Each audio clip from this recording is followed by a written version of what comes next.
हरे कृष्णा। श्रीमद् भागवतम के चतुर्थ स्कंद के तीसरे अध्याय में हम प्रवेश करने वाले हैं। प्राचीनी बरी को उपदेश देने के बाद नारद मुनि प्रचेताओं के पास गए। मुझे आशा है कि आपको स्मरण होगा, प्राचीनी बरी के पुत्र प्रचेतागण भगवान शिव से उपदेश प्राप्त करके और तपस्या कर रहे थे। उन्हीं को मिलने के लिए नारद मुनि गए। एक ये 30वां अध्याय और 31वां अध्याय, दो अध्याय जो चतुर्थ स्कंद के आखिरी दो अध्याय हैं, प्रचेताओं का वर्णन करते हैं। तो अध्याय 30 प्रचेताओं के कार्यकलाप, श्लोक संख्या 1। विदुर मैत्रेय मुनि को पूछ रहे हैं। विदुर्वाचा ये त्वया विहिता ब्रह्मन् सूतः प्राचीनि बर्हिषा ते रुद्रगीतेन हरिम सिद्धिम आपुः प्रतोष्य काम। नीतू माता जी। हरे कृष्णा प्रभु जी। विदुर ने मैत्रेय से जानना चाहा, हे ब्राह्मण, आपने पहले मुझसे प्राचीन रई के पुत्रों के विषय से विषय में बतलाया था कि उन्होंने शिव द्वारा रचे हुए गीत के जप में भगवान को प्रसन्न किया, तो उन्हें इस प्रकार क्या प्राप्त हुआ। हरे कृष्ण। तो भगवान को भक्ति करने से उन लोग को क्या प्राप्ति हुई, इस विषय में पूछना चाह रहे हैं कि प्रचेताओं की कथा तो अधूरी ही रह गई। उनका क्या हुआ? वो तपस्या ही करते रहे कि उनको कोई सिद्धि भी प्राप्त हुई? अमित प्रभु। तात्पर्य। प्रारंभ में श्री मैत्रेय मुनि ने प्राचीन भविष्य के पुत्रों के कार्यकलापों का वर्णन किया था। ये पुत्र समुद्र जैसे एक बड़े सरोवर के निकट गए और वहां पर भाग्यवश शिव से भेंट हो गई। तो उन्होंने शिव द्वारा रचित गीतों से पाठ से पूर्ण पुरुषोत्तम भगवान को प्रसन्न करना सीखा। तब श्री नारद मुनि ने उनके पिता से पुरंजन की रूप कथा का कहकर कर्मों के प्रति उनकी आसक्ति को व्यर्थ सिद्ध कर दिया। अब विदुर पुनः प्राचीन भविष्य के पुत्रों के विषय में जानना चाहते थे। विशेष रूप से वे यह जानने के इच्छुक थे कि पूर्ण पुरुषोत्तम भगवान को प्रसन्न कर लेने के बाद प्राचीन भविष्य के पुत्रों ने क्या प्राप्त किया। यहाँ पर सिद्धिम आपुम अर्थात सिद्धि प्राप्त की शब्द महत्वपूर्ण है। भगवान श्री कृष्ण श्रीमद् भगवद गीता में कहते हैं, मनुष्य नाम सहस्त्रेषु कंचिदधति सिद्धेय। हजारों व्यक्तियों में से कोई एक यह जानने हेतु उत्सुक होता है कि आध्यात्मिक विषयों में किस प्रकार सिद्धि प्राप्त की जाए। श्रीमद् भगवद गीता में भी परम सिद्ध का वर्णन हुआ है। मामे पैत्य पुनर्जन्म न दुखालय अशाश्वतम ना नाप्नुवन्ति महात्मानम समसिद्धिम परमाम गताः। मुझको प्राप्त हुए भक्ति योगी महात्मा जनों का इस दुखपूर्ण अनित्य संसार में जन्म फिर कभी नहीं होता, क्योंकि वे परम संसिद्धि को प्राप्त हो चुके होते हैं। और वह परम सिद्धि क्या है, इसी श्लोक में उसका भी वर्णन है। परम सिद्धि है कि श्री भगवान के धाम को लौटना। इससे मनुष्य को फिर से इस भौतिक संसार में नहीं आना पड़ता और भौतिक अस्तित्व रूपी इस स्वप्न में एक शरीर से दूसरे में देहांतर नहीं करना पड़ता। शिव की कृपा से प्रचेतागण ने वास्तव में पूर्णता प्राप्त कर ली और भौतिक सुविधाओं का अधिकाधिक भोग करके वे श्री भगवान के धाम को लौट गए। श्री मैत्रेय मुनि अब विदुर से इसी का वर्णन करेंगे। हरे कृष्ण प्रभु। तो जब नारद मुनि की अल्प संगति प्राप्त करके प्राचीनी बरी जैसा कर्मकांडी भी अनासक्त होकर के भगवत प्राप्ति के लिए निकल गया, तो भगवान शिव से उपदेश प्राप्त करे ये प्रचेता गणों की क्या गति हुई, विदुर को सुनने में रुचि हुई है। वो सुनना चाहते हैं प्रचेताओं को क्या प्राप्त हुआ, क्या सिद्धि प्राप्त हुई। किम बार्हस्पतेः परत्र वाथा कैवल्यनाथ प्रिय पार्श्ववर्तिना आसाद्य देवं गिरिशं यदर्क्षया प्रापु परम नो नमतो प्रचेतसा। हिमांशी माता जी। हे बृहस्पति, राजा प्राचीन परिषद के पुत्रों ने, जिन्हें प्रचेता कहते हैं, उन्होंने शिव से भेंट करने के बाद क्या प्राप्त किया, जो मोक्षदाता पूर्ण पुरुषोत्तम भगवान को अत्यंत प्रिय है। वे वैकुंठ लोक तो गए ही, किंतु इसके अतिरिक्त उन्होंने इस जीवन में अथवा अन्य जीवनों में इस संसार से क्या प्राप्त किया। बृहस्पत्य मतलब बृहस्पति के शिष्य, मतलब मैत्रेय मुनि। मैत्रेय मुनि को प्रश्न पूछ रहे हैं विदुर कि क्या प्राप्त हुआ। प्रचेतागण ने भगवान शिव की संगति की तो वैकुंठ लोक तो प्राप्त होगा ही, लेकिन इस संसार में उनके कार्यकलापों के बारे में जानना चाहते हैं। तात्पर्य आरती माता जी। इस लोक में अथवा अन्य लोकों में, इसी जीवन में अथवा अगले जीवन में सभी तरह के भौतिक सुख प्राप्त होते हैं। जीव इस भौतिक ब्रह्मांड में अनेक योनियों एवं अनेक लोकों में घूमता रहता है। इस जीवन काल में प्राप्त होने वाले सुख तथा दुख इह कहलाते हैं और अगले जीवन में प्राप्त होने वाले सुख तथा दुख परत्र कहलाते हैं। वस्तुतः श्री महादेव शिव इस भौतिक जगत के महान देवताओं में से एक है। सामान्यतः जन साधारण को दिए जाने वाले अनेक आशीर्वादों का अर्थ होता है भौतिक सुख। इस भौतिक जगत की अधिष्ठात्री देवी दुर्गा भगवान महादेव और गिरीश के अधीन रहती है। अतः भगवान महादेव किसी को भी किसी तरह का भौतिक सुख प्रदान कर सकते हैं। सामान्यतः लोग भौतिक सुख प्राप्त करने की इच्छा से भगवान गिरीश के भक्त बनना पसंद करते हैं, किंतु प्रचेताओं को तो भाग्यवश महादेव जी से भेंट हुई थी। भगवान महादेव ने उन्हें पूर्ण पुरुषोत्तम भगवान की पूजा करने का उपदेश दिया और उन्होंने स्वयं भी श्री भगवान की स्तुति की। जैसा कि पिछले श्लोक में कहा गया है, शिव द्वारा की गई भगवान श्री विष्णु की स्तुति रुद्र गीत के उच्चारण मात्र से प्रचेतागण बैकुंठ लोक चले गए। कभी कभी भक्तगण भौतिक सुख भी भोगना चाहते हैं, फलतः भक्त के बैकुंठ लोक में प्रवेश के पूर्व पूर्ण पुरुषोत्तम भगवान उसे भौतिक सुख भोगने का अवसर प्रदान करते हैं। कभी कभी भक्त को जनलोक, महरलोक, तपोलोक, सिद्धलोक जैसे लोक में भेज दिया जाता है, किंतु जो शुद्ध भक्त हैं उसे किसी प्रकार के भौतिक सुख की इच्छा नहीं रहती। फलतः शुद्ध भक्त को सीधे बैकुंठ लोक भेजा जाता है, जिसे यहाँ पर परम कहा गया है। इस श्लोक में विदुर बृहस्पति के शिष्य श्री मैत्री मुनि से प्रचेताओं की विभिन्न सिद्धियों के विषय में पूछते हैं। तो यहाँ मतलब यहाँ पर, इधर इस जन्म में, और परत्र मतलब आगे दूसरे जन्मों में अर्थात दूसरे लोकों में क्या क्या उपलब्धियां प्रचेताओं को प्राप्त हुई, ये प्रश्न है। मैत्रेय मुनि उत्तर दे रहे हैं। मैत्रेय उवाच प्रचेतसोऽन्तर उदधौ पितुरादेशकारिणा जपयज्ञेन तपसा पुरंजनम अतोषयन्। प्रतिभा माता जी। हरे कृष्ण प्रभु जी नमः। श्री मैत्रेय मुनि ने कहा, राजा, प्राचीन भविष्य के पुत्र प्रचेताओं ने अपने पिता की आज्ञा का पालन करते हुए समुद्र जल के भीतर कठिन तपस्या की। भगवान शिव द्वारा प्रदत्त मंत्रों का बारंबार उच्चारण करने के पूर्ण पुरुषोत्तम भगवान श्री विष्णु को प्रसन्न करने में समर्थ।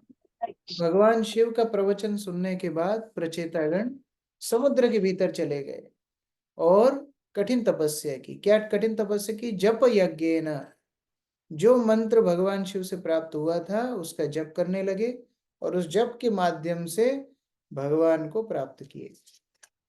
यामिनी माता जी। तात्पर्य: कोई चाहे तो भगवान से प्रत्यक्ष रूप से प्रार्थना कर सकता है, किंतु यदि वह शिवजी तथा ब्रह्मा जी जैसे महान भक्तों द्वारा की गई प्रार्थनाओं को दोहराता है या महापुरुषों के पद चिन्हों का अनुसरण करता है, तो वह सरलता पूर्वक भगवान को प्रसन्न कर सकता है। उदाहरणार्थ, हम कभी कभी ब्रह्म संहिता के निम्नलिखित मंत्र का जप करते हैं: चिंतामणि प्रकर सद्मसु कल्पवृक्ष लक्षावृतेषु सुरभिरभिपालयन्तं लक्ष्मी सहस्र शतसंभ्रम सेव्यमानं गोविंदमादिपुरुषं तमहं भजामि।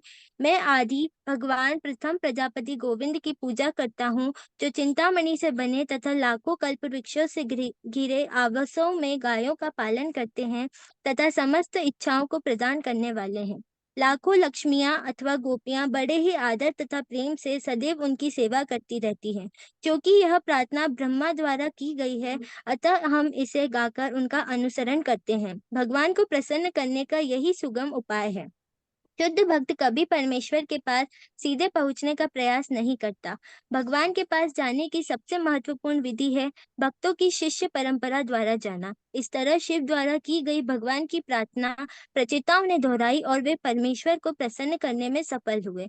यहाँ पर पूर्ण पुरुषोत्तम भगवान को पुरंजन कहा गया है। माधवाचार्य के अनुसार जीव को पुरंजन कहा जाता है क्योंकि वह इस भौतिक जगत का वासी हो गया है और प्रकृति के त्रिगुणों के कारण उसे इसी जगत में रहना पड़ता है। इस भौतिक जगत पूर्व की सृष्टि भगवान द्वारा की जाती है और वे इसमें प्रविष्ट भी होते हैं। अंडा अंत स्थ परमाणु चया स्तत्रम। भगवान जीव के हृदय के भीतर तथा परमाणु के भीतर प्रवेश करते हैं, इसलिए भगवान तथा जीव दोनों ही पुरंजन कहलाते हैं। एक पुरंजन जीव परम पुरंजन के अधीन है, अतः अधीनस्थ पुरंजन का कर्तव्य है कि वह परम पुरंजन को तुष्ट रखे। यही भक्ति है। रुद्र या शिव ही वैष्णव संप्रदाय के, जिसे रुद्र संप्रदाय कहते हैं, मूल आचार्य हैं। रुद्र गीतेन शब्द सूचित करता है कि रुद्र की शिष्य परंपरा में प्रचेताओं को आध्यात्मिक सफलता प्राप्त हुई।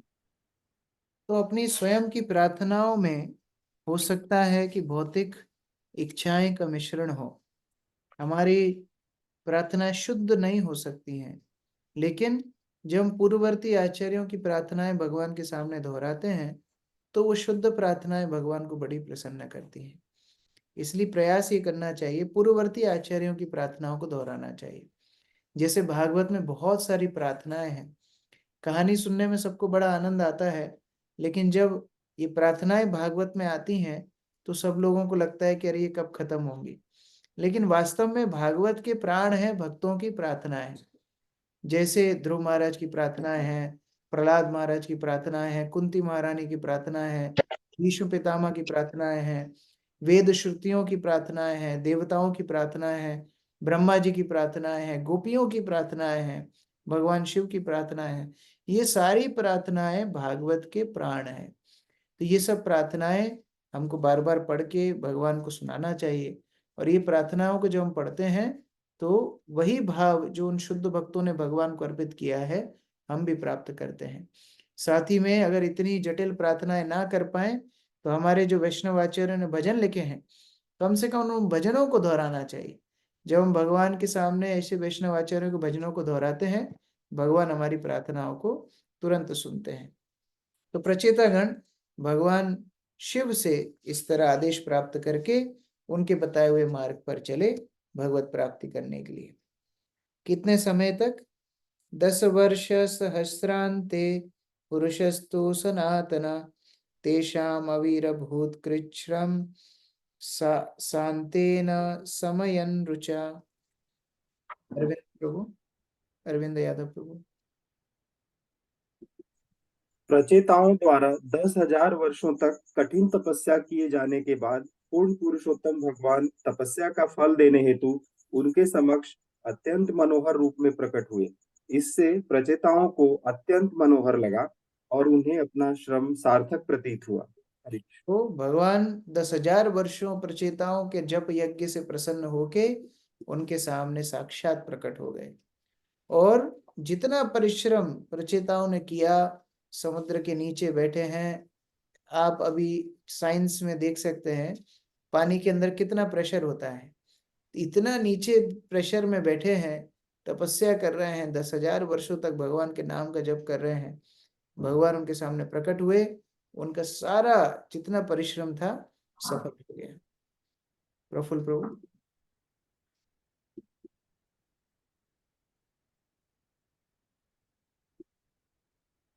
राहुल प्रभु। हरे कृष्ण। तात्पर्य: 10,000 वर्षों तक तपस्या करते रहना बहुत सुखद प्रयास नहीं लगता। जो भी भक्तगण भगवान की कृपा प्राप्त करने के लिए ऐसी तपस्याएं करते हैं, उस काल में जब जीवन अत्यंत दीर्घ होता था, लोग हजारों वर्षों तक कठिन तपस्या कर सकते थे। कहा जाता है कि रामायण के रचयिता वाल्मीकि ने 60,000 वर्षों तक ध्यान रूपी तपस्या की। भगवान ने प्रचेताओं की तपस्या की सराहना की और अंत में वे अत्यंत मनोहर रूप में उनके समक्ष प्रकट हुए। इस प्रकार वे सभी अत्यंत प्रसन्न हुए और अपनी की गई तपस्या के कष्ट को भूल गए। भौतिक जगत में यदि कोई कठिन श्रम के बाद सफल होता है तो वह अत्यधिक प्रसन्न होता है। इसी प्रकार भक्त भी भगवान के संसर्ग में आते ही सारे श्रम तथा सारी तपस्या को भूल जाता है। यद्यपि ध्रुव महाराज केवल 5 वर्ष के बालक थे, किंतु उन्होंने सूखी पत्तियां खाकर, केवल जल पीकर तथा निराहार रहकर कठिन तपस्या की। इस तरह वे 6 मास के पश्चात भगवान का प्रत्यक्ष दर्शन कर सके थे। जब उन्होंने भगवान का दर्शन किया तो वे अपनी सारी तपस्या भूल गए और कहा, स्वामिन कृतार्थो अस्मि। हे भगवान, मैं अत्यंत प्रसन्न हूँ। असल में ये तपस्या सतयुग, द्वापर तथा त्रेतायुग में की गई थी, इस कलयुग में नहीं। इस कलयुग में हरे कृष्ण महामंत्र का जप करने से ही वही फल प्राप्त किया जा सकता है। चूंकि इस युग के लोग पतित है, अतः भगवान इतने दयालु है कि उनको वे सबसे सरल विधि प्रदान करते हैं। हरे कृष्ण महामंत्र के जप मात्र से कोई भी वही परिणाम प्राप्त कर सकता है जैसा कि भगवान श्री चैतन्य महाप्रभु ने इंगित किया है। हम इतने अभागे हैं कि हम हरे कृष्ण महामंत्र हरे कृष्ण कृष्ण कृष्ण हरे हरे हरे राम राम राम हरे हरे का जप करने की ओर भी आकृष्ट नहीं होते। हरे कृष्ण। कितने कृपालु हैं भगवान कि जो सिद्धियां बड़ी बड़ी तपस्याओं से पूर्व युगों में प्राप्त होती थी, उन सिद्धियों से भी उच्च गति केवल हरे कृष्ण महामंत्र का आश्रय लेकर के मिल सकती है। लेकिन दुर्भाग्य हमारा कि ऐसे हरे कृष्ण महामंत्र के प्रति भी हमारी रुचि नहीं है। ये बड़ा सौभाग्य है कि प्रतिदिन सुबह हमें हरिनाम का जप करने का सौभाग्य मिलता है। जब भी हम सुबह उठते हैं, सबसे पहले भगवान को कृतज्ञता देनी चाहिए कि भगवान, आज आपने फिर मुझे मौका दिया है कि मैं आपके नाम का जप कर सकता हूँ। और सुबह सुबह स्नान करने के बाद जो अपनी माला के ऊपर आप जप शुरू करें, तो भगवान को बारंबार धन्यवाद करें कि हे भगवान, आप नाम के रूप में अवतार लिए हैं और मैं हरिनाम का जप कर पा रहा हूँ, मैं बड़ा ही कृतज्ञ हूँ। लेकिन दुर्भाग्य है, ऐसे हरिनाम के प्रति हमारी रुचि नहीं है। उस रुचि के लिए हमको भगवान से, वैष्णवों से, गुरु से भिक्षा करनी चाहिए। सुपर्ण स्कंदम आरूढ़ो, भगवान किस तरह है वर्णन किया जा रहा है। मेरु श्रृंगम वाम बुधा पीतवासा मणिग्रीवा कुर्वान बिति मिरा दिशा। मोनिका माता जी,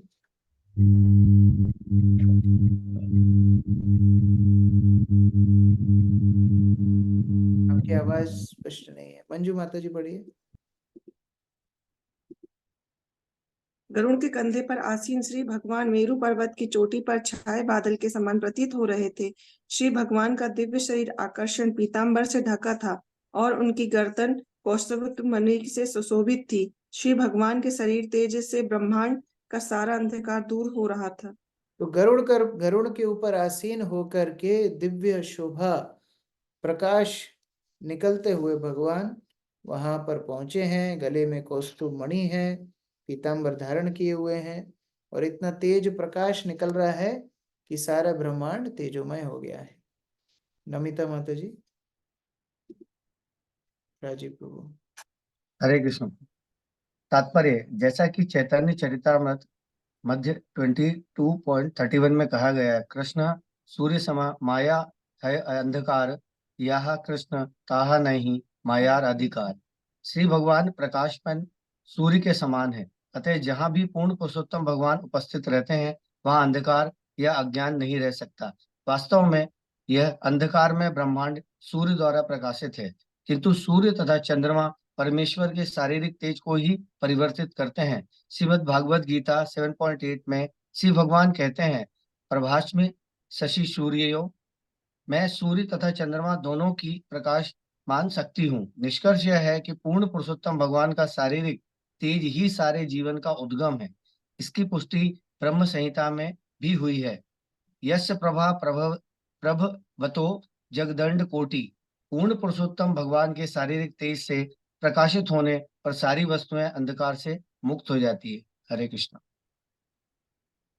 काशीर्षुना कनकवर्ण विभूषणेन व्राजत् कपोलवदनो विलसत् किरीटा अष्टायुधैरनुचरैर्मुनिभिः सुरेन्द्रैः आसेवितो गरुडकिन्नरगीतकीर्ति। अर्चना चौरसिया माता जी।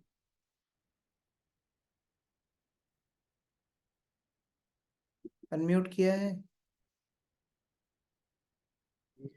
हाँ, पढ़िए। हरे कृष्णा प्रभु जी। श्री भगवान का मुख अत्यंत सुंदर था और उनका सिर चमकीले मुकुट तथा सुनहरे आभूषणों से सुशोभित था। यह मुकुट झिलमिला रहा था और सिर पर अत्यंत सुंदर ढंग लगा था। श्री भगवान की 8 भुजाएं थी, प्रत्येक भुजा में एक विशेष आयुध था। वे देवताओं, ऋषियों तथा अन्य पार्षदों से घिरे हुए थे। ये सब उनकी सेवा कर रहे थे। श्री भगवान के वाहन गरुड़ अपने पंखों को फड़फड़ाकर वैदिक स्रोतों से श्री भगवान की महिमा का इस प्रकार गायन कर रहे थे मानो वे किन्नर लोक के निवासी हों। तो इस प्रकार भगवान के सुंदर रूप का वर्णन है। और गरुड़ जो हमेशा भगवान का गुणगान करते रहते हैं, उनके पंखों के चलने से वेद श्रुतियां निकलती हैं। ऐसे भगवान अष्टभुजाओं के साथ विष्णु रूप में प्रचेताओं को दर्शन दिए और गरुड़ साथ में भगवान की स्तुति कर रहे हैं। तात्पर्य। जय माता जी। तात्पर्य, सामान्य रूप से भगवान श्री विष्णु को 4 भुजाओं में 4 वस्तुएं लिए प्रदर्शित किया जाता है। ये हैं शंख, चक्र, गदा तथा कमल पुष्प। किंतु यहाँ पर उन्हें 8 भुजाओं में 8 प्रकार के आयुध धारण किए हुए दिखाया गया है। श्रील वीर राघव आचार्य के मत अनुसार शंख तथा कमल पुष्प भी आयुध हैं, क्योंकि भगवान परम नियंता है, अतः वे जो भी अपने हाथ में धारण करते हैं उसे आयुध माना जाता है। 4 हाथ 4 प्रकार के आयुध धारण किए रहते हैं और अन्य 4 हाथों में वे धनुष, बाण, त्रिशूल तथा सर्प धारण किए रहते हैं।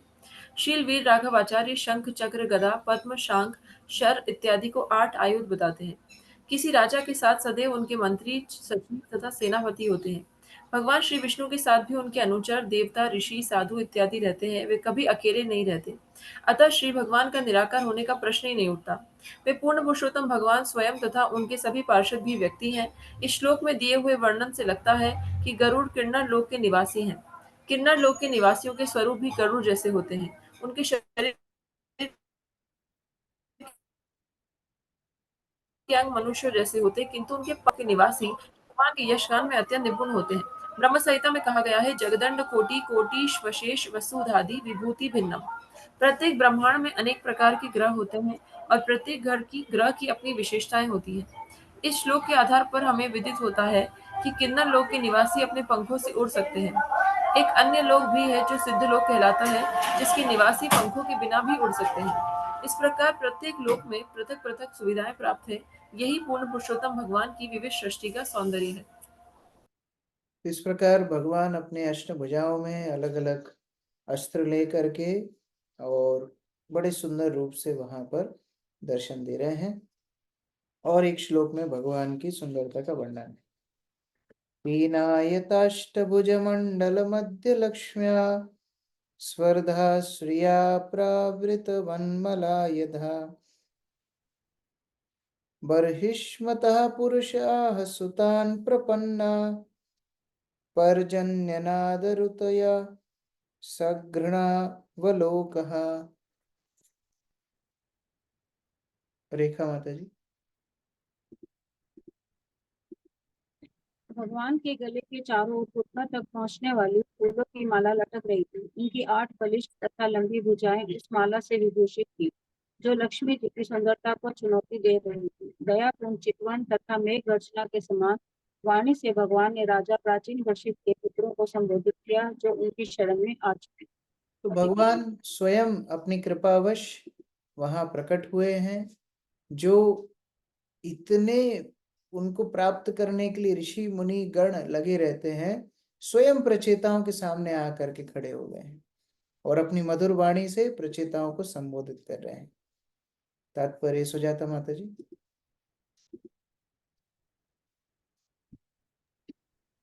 तात्पर्य। इस श्लोक में आद्यः शब्द महत्वपूर्ण है। पूर्ण पुरुषोत्तम भगवान परमात्मा तथा ब्रह्म के भी मूल स्रोत हैं। जैसा कि श्रीमद् भगवद गीता में पुष्टि हुई है, ब्रह्मणो ही प्रतिष्ठाहम्। परम सत्य निराकार ब्रह्म से नहीं अपितु आदि भगवान श्री कृष्ण से प्रारंभ होता है। जब अर्जुन को श्री कृष्ण की महानता का अनुभव हो गया तो उसने उन्हें इस प्रकार संबोधित किया, परम ब्रह्म परम धाम पवित्रम परमम भवान पुरुषम शाश्वतम दिव्यम आदि देवम अजम विभुम। आप परम ब्रह्म, परम धाम, पावन परम तत्व और सनातन दिव्य पुरुष हैं। आप ही चिन्मय दिव्य सौंदर्य आदि देव अजन्मा और सर्वव्यापी हैं। श्रीमद् भगवद गीता 10.12। ब्रह्म संहिता का यह भी कथन है, अनादिर आदिर गोविंद सर्व कारणम। परमेश्वर का कोई कारण नहीं है, अर्थात वे अनादि है, किंतु वे ही समस्त कारणों के कारण है। वेदांत सूत्र का कहना है, जन्मादस्य यतः परम सत्य वह है जिससे प्रत्येक वस्तु उद्भूत है। परम सत्य को आदि पुरुष कहा जाता है, अतः परम सत्य निराकार नहीं अपितु पुरुष है। तो ऐसे आदि पुरुष भगवान प्रचेताओं से प्रसन्न होकर वहां पर प्रकट हुए। अब देखने वाली बात यह है कि भगवान को ऐसी कौन सी कला या ऐसी कौन सा गुण पसंद आई जिसके कारण भगवान प्रचेताओं के सामने प्रकट हो गए। सामान्यतः ऋषिगण योगीगण जब तपस्या करते थे तो हृदय में भगवान के छवि का दर्शन करते थे, ये तो समझ में आता है। लेकिन साक्षात भगवान गरुड़ के ऊपर आरूढ़ होकर के साक्षात आ गए, दर्शन दिए, ऐसा कौन सा गुण है जिसको देख करके भगवान इतने प्रसन्न हुए? क्या प्रचेताओं की तपस्या देख करके आए? क्या उनके नाम जप को देख करके आए? कि उनके संघर्ष को देख करके आए? क्या वस्तु को देख करके आए? अगला श्लोक बहुत ही महत्वपूर्ण है।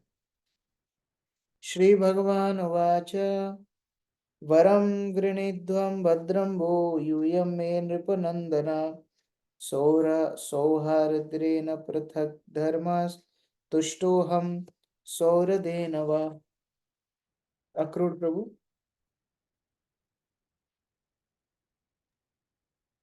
अनुवाद। पूर्ण पुरुषोत्तम भगवान ने कहा, हे राजपुत्रों, मैं तुम लोगों के परस्पर मित्रतापूर्ण संबंधों से अत्यधिक प्रसन्न हूँ। तुम सभी एक ही कार्य भक्ति में लगे हो। मैं तुम लोगों की मित्रता से इतना अधिक प्रसन्न हूँ कि मैं तुम्हारा कल्याण करना चाहता हूँ। अब तुम जो वर चाहो मांग सकते हो। भगवान ने ये नहीं बोला कि मैं तुम्हारी स्मरण शक्ति से बड़ा प्रसन्न हूं कि तुमने रुद्र गीत का कंठस्थ कर लिया, मैं तुम्हारे तपस्या से प्रसन्न हूं, ऐसा भी भगवान ने नहीं बोला। तुम जो ये समुद्र के नीचे बैठे हुए हो उसके बारे में भी भगवान ने नहीं बोला। जो नाम जप कर रहे हो उसके बारे में भी भगवान ने नहीं बोला। भगवान क्या बात को देख करके प्रसन्न हुए हैं कि आपके बीच में जो पारस्परिक संबंध है, मित्रता पूर्ण संबंध है, इससे मैं बड़ा प्रसन्न हुआ हूं। इसीलिए भगवान को प्रसन्न क्या करते हैं? भगवान को प्रसन्न करते हैं भक्तों के बीच के संबंध।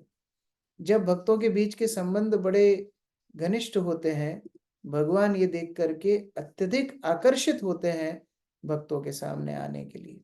इसलिए हमको प्रयास करना चाहिए कि हम भक्तों की संगति को बड़ी गंभीरता से लें।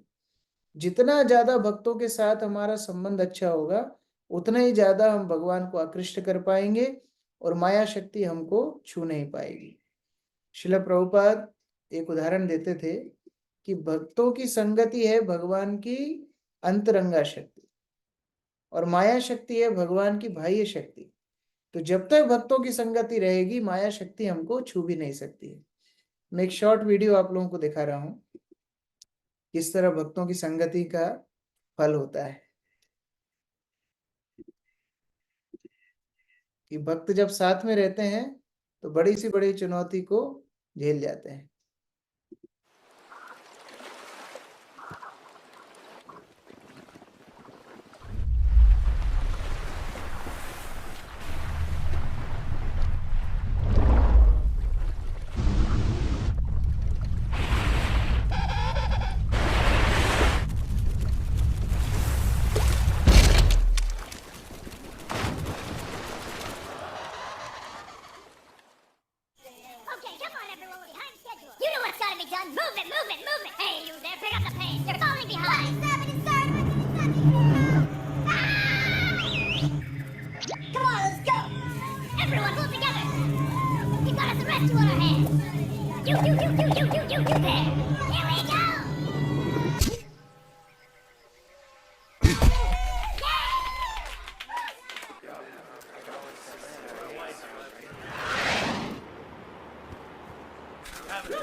हरे कृष्ण।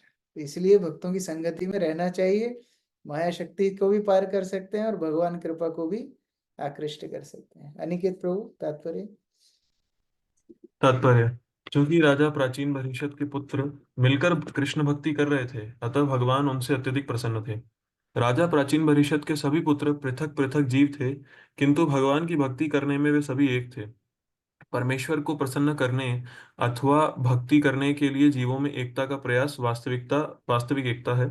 भौतिक जगत में ऐसी एकता संभव नहीं है। भले ही आधिकारिक रूप से लोग एक मत हो, किंतु उनके अलग अलग स्वार्थ होते हैं। उदाहरणार्थ, संयुक्त राष्ट्र संघ में सभी राष्ट्रों की अपनी अपनी विशिष्ट राष्ट्रीय आकांक्षाएं होती हैं, अतः उन्हें एक मत नहीं किया जा सकता। इस संसार में जीवों के बीच विविधता इतनी प्रबल है कि कृष्ण भावनामृत संघ में भी कभी कभी भिन्न मतों एवं विचारों तथा भौतिक स्वार्थों के प्रति झुकाव के कारण सदस्यों में विरोध पाया जाता है। वस्तुतः कृष्ण भक्ति में द्वैत नहीं रह सकता। वहां एकमात्र उद्देश्य है यथाशक्ति श्री कृष्ण की सेवा करना। यदि सेवा को लेकर कोई मतभेद होता है तो उसे आध्यात्मिक समझना चाहिए। जो भगवत भक्ति में लगे हुए हैं वे किसी भी परिस्थिति में विलग नहीं हो सकते। इससे भगवान अत्यंत प्रसन्न होते हैं और अपने भक्तों को कोई भी वर प्रदान करने के लिए तैयार रहते हैं, जैसा कि श्लोक में इंगित किया गया है। हम देख सकते हैं कि भगवान राजा प्राचीन भविष्य के सभी पुत्रों को वर देने के लिए तुरंत तैयार हो जाते हैं। हरे कृष्ण। इस प्रकार हम देखते हैं श्रील प्रभुपाद हमको चेतावनी भी दे रहे हैं कि कृष्ण भक्ति में भी भक्तों के समाज में हो सकता है मतभेद हो, लेकिन हमको देखना चाहिए कि ये मतभेद क्या व्यक्तिगत स्वार्थ के लिए है, तो उस मतभेद को तुरंत खत्म कर देना चाहिए। और यदि भगवान की सेवा के लिए अलग अलग भक्त अलग अलग प्रयास कर रहे हैं, हो सकता है उनके तरीके अलग अलग हों, तो एक दूसरे को सहायता करना चाहिए। इस प्रकार एक साथ समन्वय बिठा करके सहयोग करके अगर हम भगवान की सेवा करते हैं, भगवान अत्यधिक प्रसन्न होते हैं। इसलिए श्रील प्रभुपाद के अंतिम जो उपदेश हैं उनमें से एक उपदेश है, प्रभुपाद ने बोला है, यदि आप मुझे प्रसन्न करना चाहते हैं, आगे यदि आप मुझसे प्रेम करते हैं, तो आपस में एक दूसरे का सहयोग कीजिए। बड़ा महत्वपूर्ण है।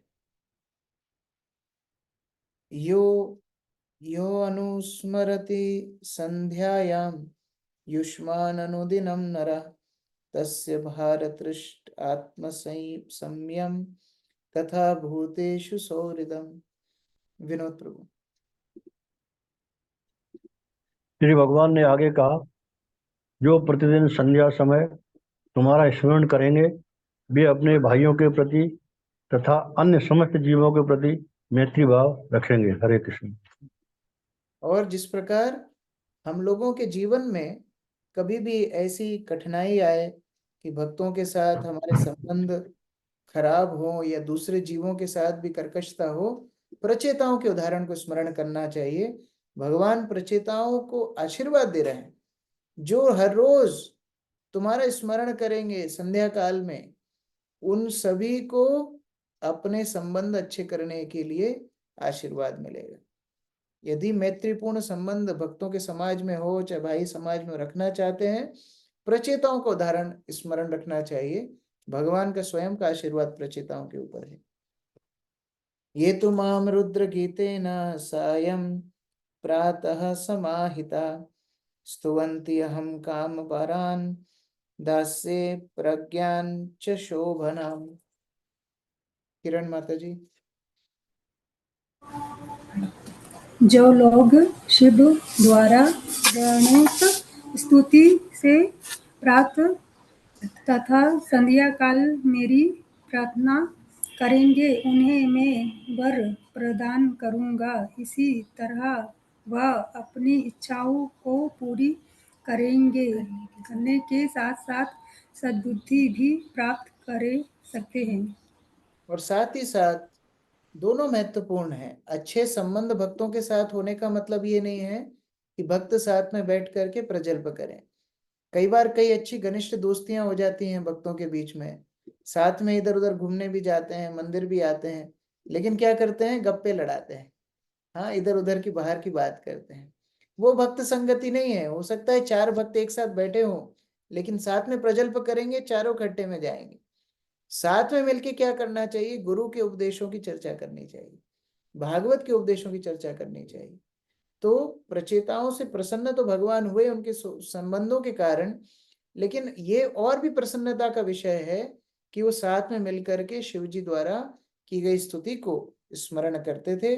इसलिए भगवान एक और आशीर्वाद दे रहे हैं कि जो भगवान शिव ने आदेश दिए हैं उनको सुबह शाम जो स्मरण करेगा, उनको सारी वांछाएं मैं पूरा कर दूंगा और उनको इस प्रकार बुद्धि दूंगा कि वो मेरे धाम को वापस आ सके।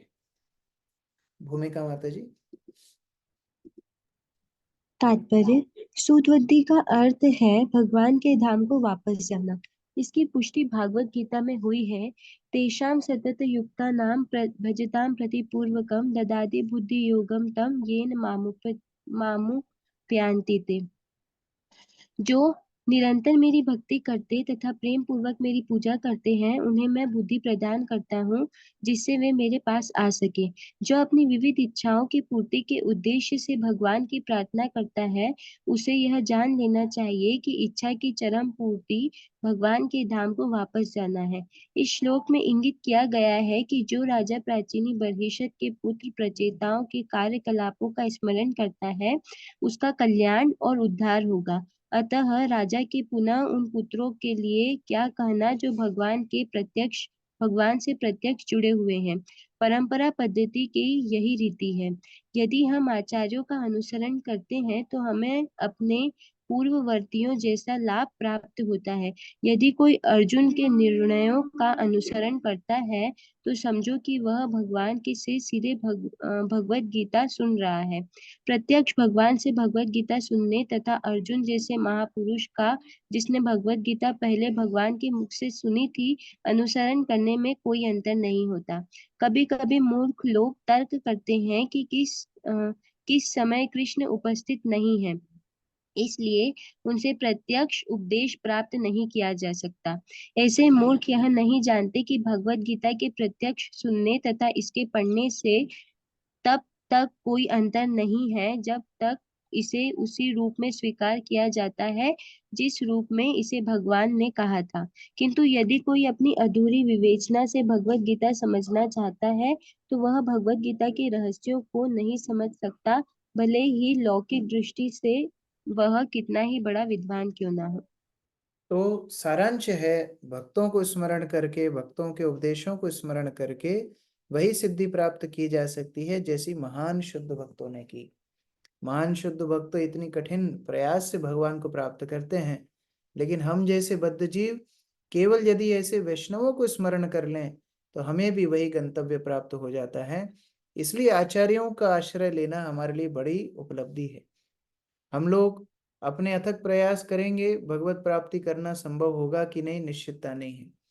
लेकिन यदि हम श्रील प्रभुपाद का आश्रय लेंगे, वैष्णव आचार्यों को स्मरण करेंगे, तो स्वतः ही भगवान हमारे ऊपर कृपा करेंगे। इसलिए हमारी परंपरा है वैष्णव आचार्यों को, आचार्य उपासना, वैष्णव आचार्यों का आश्रय लेकर के हम लोग आगे बढ़ते हैं, भक्ति का अनुसरण करते हैं। तो बड़ा सुंदर आशीर्वाद प्रचेताओं को भगवान दे रहे हैं। आगे कुछ और श्लोकों में भगवान ने प्रचेताओं को प्रोत्साहन दिया। श्लोक संख्या 11 से कल पढ़ेंगे। हरे कृष्ण। किसी का कोई प्रश्न है? हरे कृष्णा प्रभु जी। यस। ये जो लोग शिव जी द्वारा प्रणीत स्तुति करते हैं, प्रणीत स्तुति मतलब जो शिवजी ने उनको बताई, जो शिवजी ने प्रचेताओं को जो स्तुति बताई थी, आगे ये पुरंजन आख्यान के पहले उसके बारे में भगवान बोल रहे हैं। उससे सीखना यह है कि जो वैष्णव आचार्यों के बताए हुए उपदेश हैं, उनको जो सुबह शाम स्मरण करता है, उनका पालन करता है, उन्हें भगवत प्राप्ति होती है। भगवान उस तरह आशीर्वाद दे रहे हैं। तो पिछले श्लोक में आया कि वहां गुरु अपने पंखों को फड़फड़ाकर जो ऐसे गान कर रहा था मानो किन्नर लोक का वासी हो, तो ये क्या मतलब? वो एक उपमा दी जा रही है कि जो स्वर्ग इत्यादि के जो किन्नर इत्यादि हैं, वो जिस तरह उड़ते हैं, जिस तरह नृत्य करते हैं, उसी तरह गरुड़ की भी गति है, बड़ी सुंदर गति है, उस तरह बता रहे हैं। एक उपमा दे रहे हैं उदाहरण के लिए। मंजू माता जी। हरे कृष्णा प्रभु जी, दंडवत प्रणाम। धन्यवाद। प्रभु जी, जैसे कि हम जानते हैं कि प्रत्येक जीव के हृदय में भगवान कृष्ण सुप्त अवस्था में रहते हैं। तो प्रभु जी, जैसे कि सभी हम अवस्था नहीं, भगवान हमेशा जागृत रहते हैं, भगवान कभी सुप्त नहीं रहते, लेकिन वो हस्तक्षेप नहीं करते। तो प्रभु जी मतलब सुप्त अवस्था में नहीं रहते हैं? नहीं नहीं, सुप्त अवस्था में तो हम पड़े हुए हैं। भगवान सो जाएंगे तो पृथ्वी कैसे चलेगी, दुनिया कैसे चलेगी? भगवान हमेशा जागृत अवस्था में रहते हैं, हम सुप्त अवस्था में रहते हैं। भगवान निष्क्रिय रहते हैं, निष्क्रिय बोल सकते हैं, या फिर अच्छा शब्द होगा उपदृष्टा, जैसा गीता में बताया है। वो देखते रहते हैं क्या चल रहा है, इसके जीव के जीवन में क्या चल रहा है, लेकिन वो कभी भी सोते नहीं। ठीक है। और प्रभु जी जैसे कि सतयुग हो गया, द्वापर हो गया, इसमें जो जीव थे प्रभु जी, तो क्या प्रभु जी वो जीव अभी कलयुग में होंगे? जैसे पहली कक्षा में कोई बच्चा फेल हो जाए तो उसके सारे साथी आगे चले जाते हैं, वो पीछे की क्लास में रह जाता है। ऐसे ही सतयुग में जिसका उद्धार नहीं हुआ फिर वो त्रेता में आता है, फिर त्रेता में जिसका उद्धार नहीं हुआ वो द्वापर में आता है, फिर द्वापर में भी जिसका उद्धार नहीं हुआ वो भूले भटके बच्चे सब कलयुग में बचते हैं। और फिर ये काल चलता रहता है अनंत अनंत काल तक, जब तक जीव भगवान के पास वापस नहीं जाता। जी प्रभु जी, जैसे आपने बताया कि जीव जागृत अवस्था में रहते हैं, तो प्रभु जी जो नास्तिक लोग हैं या जो कृष्ण भावना भवित नहीं है, तो प्रभु उनके कैसा? मतलब परमात्मा उनको क्यों कुछ नहीं बोलते ऐसा? हाँ प्रभु जी, मतलब वो आते ही नहीं कृष्ण के शरणागत में, जैसे क्योंकि हम लोग हैं। क्योंकि वो भगवान की बात नहीं सुनना चाहते। जैसे आजकल के बच्चे होते हैं माता पिता की बात नहीं सुनते, ऐसा नहीं है उनके माता पिता नहीं है लेकिन बात नहीं सुनते हैं। उसी तरह परमात्मा तो अंदर से बोलते हैं लेकिन वो लोग परमात्मा की बात नहीं सुनते। इसलिए गुरु का आश्रय लेना आवश्यक है। हमारे लिए परमात्मा से बात सुनना बड़ा मुश्किल है क्योंकि हमारा हृदय कलुषित है। इसलिए बाह्य रूप से गुरु परमात्मा के ही रूप हैं, जो गुरु बाहर से आकर के हमको उपदेश देते हैं, डंडा दिखाते हैं, 16 माला करो, सुबह उठो, भागवत पढ़ो, तब हम जा करके धीरे धीरे शुद्ध होते हैं, तब परमात्मा की ध्वनि भी हमको सुनाई देती है। तो इसीलिए परमात्मा तो सभी को उपदेश देते हैं, जीवात्मा का दुर्भाग्य है वो नहीं सुनता है। ठीक है। प्रभु जी, हरे कृष्ण। अर्चना प्रेयसी माता जी। हरे कृष्ण प्रभु जी, दंडवत प्रणाम। धन्यवाद। प्रभु जी, हम कल ऐसे ही एक श्लोक पढ़ रहे थे जो भगवत गीता से है, भगवान श्री भगवान का ऐश्वर्य। तो वहाँ पे समस्त रुद्रों में शिव भगवान है ऐसा कहते हैं। तो काफी सारे, तो अभी हम तो साधक है, साधना कर रहे हैं और प्रभुपाद जी के कृपा से हम समझ गए हैं। तो लेकिन फिर भी मैं थोड़ा सा समझने की कोशिश कर रही थी कि जो हम अभी जन्माष्टमी भी आ रही है तो चल रहा है थोड़ा सा प्रचार या बुक डिस्ट्रीब्यूशन होता है, तब भी तो कई लोग हमें कहते हैं कि क्या फर्क पड़ता है अगर हम देवी देवता की पूजा करते हैं, तो आखिरकार तो वो। और दूसरी बात, जब हम बताते हैं कि कृष्ण सर्वाकर्षक है, तो जस्ट एक मुझे लग रहा था कि फिर कई लोगों को क्यों वो आकर्षित नहीं हो पाते हैं, जैसे अभी माता जी ने थोड़ा सा बताया था। दो दो प्रश्न आपके हुए। पहला कि लोगों को प्रचार कैसे करें, जो लोग समझ नहीं पाते हैं वो बोलते हैं क्या फर्क पड़ता है देवी देवताओं की पूजा करने में। देखिए, प्रचार क्रमबद्ध रूप से होता है। सबसे पहले प्रचार में हमको उनके साथ संबंध बनाना चाहिए। यदि हमारे संबंध उनसे अच्छे बनेंगे तो हमारी बात वो सुनेंगे। फिर आप उनका विश्वास शास्त्रों के ऊपर लाइए, जैसे भगवत गीता, श्रीमद् भागवतम, इनके ऊपर उनकी श्रद्धा यदि हो जाएगी, जब वो भगवत गीता में स्वयं पढ़ेंगे भगवान क्या बोल रहे हैं, भागवत में जब वो स्वयं पढ़ेंगे अपने आप सारा स्पष्टीकरण हो जाएगा। तो बहुत जल्दीबाजी नहीं करना चाहिए। यदि वो बोले कि अरे क्या फर्क पड़ता है, उनको बोला हाँ कोई फर्क नहीं पड़ता, इसलिए यहाँ भी आइए। कोई फर्क नहीं पड़ता है तो इसलिए हमारे प्रोग्राम में भी आइए, आकर के तो देखिए कितना अच्छा लगता है। धीरे धीरे धीरे वो जब आने लगेंगे, सुनने लगेंगे, अपने आप उनके संशय दूर हो जाएंगे। तो प्रचार में जल्दीबाजी नहीं करना चाहिए। दूसरा प्रश्न आपका, भगवान सर्वाकर्षक हैं तो हम लोग क्यों आकृष्ट नहीं होते हैं? जैसे चुंबक लोहे को आकृष्ट करती है, लेकिन जिस लोहे में जंग लग जाती है वो चुंबक के प्रति आकर्षित नहीं होता। उसी प्रकार से जीव जब भौतिक संसार में माया से वशीभूत हो जाता है तो वो सर्वाकर्षक भगवान को विस्मरण कर जाता है। इसीलिए जो मैं अभी पिछले प्रश्न में भी बोल रहा था कि हमको गुरु के आश्रय की आवश्यकता होती है। गुरु हमारी जंग को साफ करके साधन भक्ति के माध्यम से पुनः हमें कृष्ण के साथ संबंधित कर देते हैं। तब फिर हमें कृष्ण की हर क्रिया आकर्षित करती है, मनोहर लगती है। जी प्रभु जी। प्रभु जी, एक और ऐसा है कि जैसे हम कई सालों से किसी को मतलब वो डोनेशन भी देते हैं सब, यहाँ तक कि सिर्फ हमारा स्टेटस देख के भी वो हमें कॉल करते हैं कि कुछ प्रोग्राम है क्या, तो हम ये देना चाहते हैं। लेकिन कई सालों के बाद भी उनकी मंदिर आने की इच्छा नहीं होती है, तो क्या उनके वो प्रारब्ध है या कर्म हाँ, के हिसाब से ऐसा नहीं होता है? है। सभी लोगों की सुकृति का स्तर अलग अलग है। जो भगवान की सेवा में दान इत्यादि दे रहे हैं उनकी सुकृति की वृद्धि हो रही है, और आप देखेंगे कालक्रम में, हो सकता है समय लग रहा है, लेकिन कालक्रम में वो भक्ति में आ जाएंगे। किसी भी प्रकार से जब भगवान के साथ व्यक्ति जुड़ता है, धीरे धीरे शुद्ध होता जाता है, भगवान के आश्रय में आ जाता है। तो आपको उनको केवल प्रोत्साहन देना है। वो यदि मंदिर नहीं आ पाते हैं, आप उनको प्रसाद भेजिए, आप उनको भगवान के सुंदर चित्र भेजिए, कुछ अच्छी वीडियोस आप उनके मोबाइल पे भेज दीजिए, जिससे धीरे धीरे धीरे उनका आध्यात्मिक रुझान बढ़े। जी बहुत बहुत कभी धन्यवाद। भी प्रचार में जल्दीबाजी नहीं करनी चाहिए। प्रचार बड़ा धैर्य का काम है। हम लोग किसी को कृष्ण के प्रति आकर्षित करना चाहते हैं, तो उसके लिए यथा योग्य जो स्टेप्स लेनी है, धीरे धीरे ग्रेजुअली उनको भक्ति में लाना चाहिए। जी प्रभु जी। हरे और कृष्ण। बहुत बहुत धन्यवाद प्रभु जी, आपने जो क्लिप दिखाया, क्योंकि ऐसे क्लिप्स कहिए या फिर आप जैसे प्रवक्ता हमें बहुत अच्छे से समझाते हैं, तो जो जैसे कि 3 बातें हैं, निश्चय, धैर्य और तो वो और स्ट्रांग होते हैं प्रभु जी। तो बहुत बहुत हरे धन्यवाद। कृष्ण। श्रील प्रभुपाद की जय, समवेत भक्त वृंद की जय।